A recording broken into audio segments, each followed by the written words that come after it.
Hello बच्चों, मैं नेहा खंडेलवाल आपका स्वागत करती हूँ। बच्चों, हम पढ़ रहे हैं कक्षा 4 और गणित विषय में हमारा 15वां अध्याय है धारिता। बच्चों, आज हम करेंगे हमारी प्रश्नावली 15 और प्रश्नावली 15 के हम 1 से 3 तक प्रश्न करेंगे। तो करते हैं बच्चों पहला प्रश्न। यहाँ लिखा हुआ है रिक्त स्थानों की पूर्ति कीजिए। बच्चों, यहाँ पर कुछ रिक्त स्थान है, उसकी पूर्ति हमें करनी है। तो करते हैं बच्चों। देखिए, यहाँ पर लिखा हुआ है 300 मिलीमीटर और 300 मिलीमीटर में हमें कौन सी संख्या जोड़नी है कि वो 1 लीटर बन जाए। तो बच्चों, इसके लिए सबसे पहले हमें पता होना चाहिए कि 1 लीटर में होते हैं 1000 मिलीलीटर। तो बच्चों, 300 मिलीमीटर में हम कौन सी संख्या जोड़े कि वो 1000 मिलीमीटर बन जाए। तो बच्चों, इसके लिए हम क्या करेंगे, इसके लिए हम करेंगे घटाव। तो हम करेंगे 1000 में से 300 का घटाव, जिससे हमारे पास ये संख्या आ जाएगी कि हम कौन सी संख्या इसमें जोड़े। तो बच्चों देखिए, ऊपर 0 है, नीचे है 0, तो 0 ही आएगा। ऊपर 0 नीचे 0 तो भी 0 आएगा। ऊपर है 0 नीचे है 3, यानी 0 में से 3 नहीं घटते हैं। तो क्या करेंगे, हम इसके पास वाली संख्या से लेंगे उधार। तो 1 से जब उधार लिया तो यहाँ पर तो रह गए 0 और यहाँ पर कितने हो गए हैं 10। अब देखिए बच्चों, 10 में से हमें 3 घटाने हैं। तो 10 में से 3 जाते हैं तो कितने बचते हैं 7। तो यहाँ पर क्या आ गया 700 मिलीलीटर। अब देखिए बच्चों, हमें पता चल गया है कि 300 मिलीमीटर में अगर हम 700 मिलीलीटर जोड़ते हैं तो क्या होता है 1 लीटर, यानी 1000 मिलीलीटर। अब जोड़कर देखते हैं बच्चों कि 300 में 700 जोड़ने पर 1000 आता है या नहीं। देखिए बच्चों, ऊपर 0 है, नीचे भी 0, तो 0 ही आएगा। 0 में 0 जोड़ने पर 0 ही आता है। और 7 में अगर 3 जोड़ते हैं तो क्या आता है 10। तो कितने हो गए हैं 1000। तो बच्चों, हमें पता चल गया कि 300 प्लस 700 होते हैं 1000, यानी 1 लीटर। अब करते हैं बच्चों इसी का दूसरा प्रश्न। यहाँ लिखा हुआ है 200 मिलीलीटर और उसमें अगर 400 मिलीलीटर पहले से जुड़ा हुआ है। अब उसमें हमें पता लगाना है कि और कौन सी संख्या जोड़े कि वो तीनों मिलकर बन गया 1 लीटर। तो इसके लिए बच्चों सबसे पहले हम यहाँ लिखेंगे कि 1 लीटर में कितने होते हैं 1000 मिलीलीटर। उसके बाद में हम देखेंगे कि उसमें और कौन सी संख्या हम जोड़ें कि यहाँ पर बन जाए 1000 मिलीलीटर। तो जोड़ते हैं बच्चों, 200 में 400 हम जोड़ेंगे तो क्या आता है, 0 में 0 जोड़ने पर 0 आता है, 0 में 0 जोड़ने पर 0 आता है। 4 और 2 कितने होते हैं 6, तो 600 मिलीलीटर। अब बच्चों, हमें पता चल गया है कि 200 और 400 हो गए 600 मिलीलीटर। अब हमें पता करना है कि 600 मिलीलीटर में और कौन सी संख्या जोड़े कि वो बन जाए 1000 मिलीलीटर। तो इसके लिए बच्चों क्या करेंगे, हम करेंगे 1000 में से 600 का घटाव। तो करते हैं बच्चों, 1000 में से हम घटाएंगे 600। ऊपर 0 है, नीचे है 0, तो 0 ही आएगा। 0 में से 0 जाता है तो 0 आता है। 0 में से 6 नहीं जाते हैं, इसलिए यहाँ 1 से लेंगे उधार। तो यहाँ पर कितने हो गए 10 और यहाँ पर कोई भी संख्या शेष नहीं रही।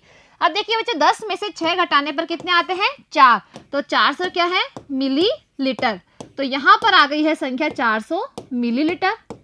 अब देखिए बच्चों, ये तीनों संख्या मिलाकर बनाती है 1 लीटर, यानी 1000 मिलीलीटर। तो जोड़कर देखते हैं बच्चों इनको तीनों को, 200, 400 और 400।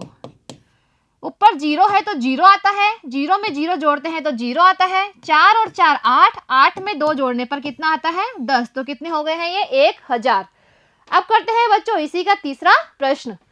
यहाँ पर लिखा हुआ है 650 मिलीलीटर और 1250 मिलीलीटर और 100 मिलीलीटर, ये तीनों मिलकर कितना लीटर बनाता है। तो बच्चों इसके लिए क्या करेंगे, हम तीनों का करेंगे जोड़। तो करते हैं बच्चों, 650 मिलीलीटर, 1250 मिलीलीटर और 100 मिलीलीटर, इन तीनों को बच्चों हम जोड़ते हैं तो देखते हैं कितना मिलीलीटर आता है। ऊपर तीनों में 0 है तो 0 ही आएगा। 5 और 5 10 होते हैं, 10 में इकाई का अंक 0 है, उसको हम लिखेंगे नीचे और दहाई के अंक लगाएंगे हम हासिल। अब 6 और 1 कितना होता है 7। 7 में 2 जोड़ते हैं तो आता है 9 और 9 में 1 जोड़ते हैं तो कितना आता है 10। 10 का 0 हासिल की 1, 1 और 1 कितना होता है 2। तो देखिए बच्चों, यहाँ पर कितना आ गया 2000 मिलीलीटर। अब बच्चों ये संख्या आई है वो मिलीलीटर में है और इसे हमें बदलना है लीटर में।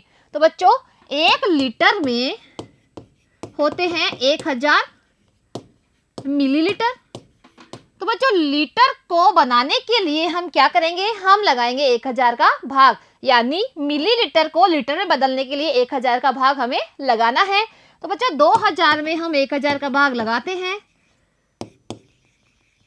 तो देखिए बच्चों 1000 का पहाड़ा बनाना बहुत ही आसान है। यहाँ पर हम गिनती लिखेंगे और 3 जीरो लगाएंगे।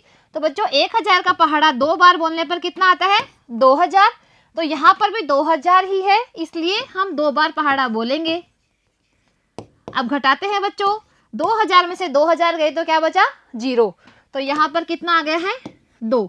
तो बच्चों हमें पता चल गया है कि 650 मिलीलीटर, 1250 मिलीलीटर और 100 मिलीलीटर बनके होते हैं 2 लीटर। अब बच्चों करते हैं प्रश्न नंबर 2। यहाँ लिखा हुआ है, एक 10 लीटर की बाल्टी से 70 लीटर का टब भरने पर कितनी बाल्टी पानी की आवश्यकता होगी। बच्चों यहाँ पर ये पूछ रहा है कि एक 10 लीटर की बाल्टी है, उसमें से 70 लीटर का टब भरने पर, यानी 10-10 लीटर की बाल्टी को हम अगर 70 लीटर के टब को भरने में उपयोग करते हैं तो कितनी बाल्टी हमें डालनी पड़ेगी। तो बच्चों इसके लिए हम क्या करेंगे, इसके लिए हम करेंगे भाग। तो देखिए बच्चों हम देंगे 70 में 10 का भाग, जिससे हमें पता चल जाएगा कि कितनी बाल्टी की हमें जरूरत होगी। तो बच्चों देखते हैं 10 का पहाड़ा हमें कितनी बार बोलना है कि वो 70 में पूरा पूरा चला जाए। तो 10 का पहाड़ा हम लिखते हैं 10 दूना 20, 10 तिया 30, 10 चौक 40, 10 पंजे 50, 10 छिंग 60 और 10 सात 70, यानी 10 का पहाड़ा 7 बार बोलने पर क्या आता है, 70। तो देखिए बच्चों यहाँ पर हमें पता चल गया है कि हमें 7 बाल्टी पानी की आवश्यकता होगी, जिससे कि 70 लीटर का टब पूरा पूरा भर जाएगा। अब करते हैं बच्चों प्रश्न नंबर 3। एक पानी की टंकी में 500 लीटर पानी भरा हुआ है। बच्चों एक पानी की टंकी है और उसमें 500 लीटर पानी भरा हुआ है, उसमें से 150 लीटर पानी बह गया, तो उसमें कितना पानी शेष बचा। देखिए बच्चों यहाँ पर पूछ रहा है शेष, यानी एक पानी की टंकी है, उसमें 500 लीटर पानी भरा हुआ है, उसमें से 150 लीटर पानी बह गया, तो अब टंकी में कितना पानी शेष है। इसके लिए हम क्या करेंगे, हम करेंगे घटाव। तो यहाँ लिखेंगे कुल पानी, कुल पानी कितना है 500 लीटर। अब इसमें लिखा हुआ है पानी बह गया, कितना पानी बह गया 150 लीटर। अब बच्चों पूछ रहा है कि शेष पानी कितना है। तो शेष पानी ज्ञात करने के लिए हम कुल में से जो पानी बह गया उसको घटा देंगे। तो देखिए बच्चों ऊपर 0 है, नीचे भी 0 है, तो 0 ही आएगा। अब 0 में से 5 नहीं जाते हैं, इसलिए क्या करेंगे, हम उधार लेंगे। तो यहाँ से 1 उधार गया, तो यहाँ पर रह गए हैं 4 और यहाँ पर रह गए हैं 10। अब 10 में से 5 घटाते हैं तो क्या आता है 5। अब देखिए जो 4 में से 1 गए तो क्या बचता है 3, यानी 350 लीटर। तो देखिए बच्चों हमें पता चल गया है कि 500 लीटर पानी में से अगर 150 लीटर पानी बह गया तो उस टंकी में 350 लीटर पानी अभी भी शेष है। तो बच्चों आज हमने जो हमारी प्रश्नावली 15 है उसके प्रश्न नंबर 1 से 3 तक हल किए हैं। इसके आगे के प्रश्न हम अगली कक्षा में करेंगे बच्चों। आज के लिए इतना ही, धन्यवाद।